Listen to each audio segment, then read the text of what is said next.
ក្នុងនេះជាសារនេះខ្ញុំសូមជម្រាបជូនដល់ទំពាំងស្នងសរសៃរបស់យើងនៅពេលកមុខក្រសួងមុខងារសាធារណៈក្រសួងមហាផ្ទៃនិងក្រសួងការពារជាតិនឹងរៀបចំប្រព័ន្ធទិន្នន័យមួយចឹងបើបងប្អូនប្រើប្រាស់គ្រឿងញៀនហើយឬមួយកងកម្លាំងឬមួយសមត្ថកិច្ចរបស់យើងប្រើប្រាស់គ្រឿងញៀនហើយតែដេញចេញហើយគឺ blacklist លិសក្រហមទូទាំងក្រសួងស្ថាប័នពាក់ព័ន្ធហើយបាទអាហ្នឹងខ្ញុំសូមជម្រាបជូនចឹងឥឡូវយើងរៀបចំប្រព័ន្ធនេះហើយដើម្បីធ្វើម៉េចការរើសមន្ត្រីរបស់យើងគឺរើសដោយភាពស្អាតស្អំអ្នកដែលមានគុណភាពសុខភាព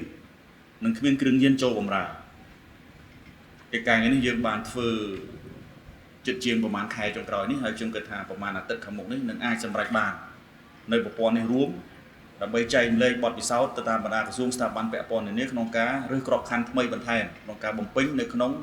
អង្គភាពឬមួយនៅក្នុងស្ថាប័នរបស់ខ្លួនអញ្ចឹងគាត់តែចង់ជម្រាបជូនទៅដល់បងប្អូនជាពិសេសដែលជាម្ដងហើយម្ដងទៀតជាទំពាំងស្នងសរសៃហើយហានិភ័យខ្ពស់ណាស់ក្នុងការសែតគប់មិត្តភ័ក្តិឬមួយអ្នកដែលឆ្លៀតឱកាសដើម្បីឲ្យយើងនេះធ្លាក់ក្នុងរណ្ដៅនៃគ្រឿងញៀននេះ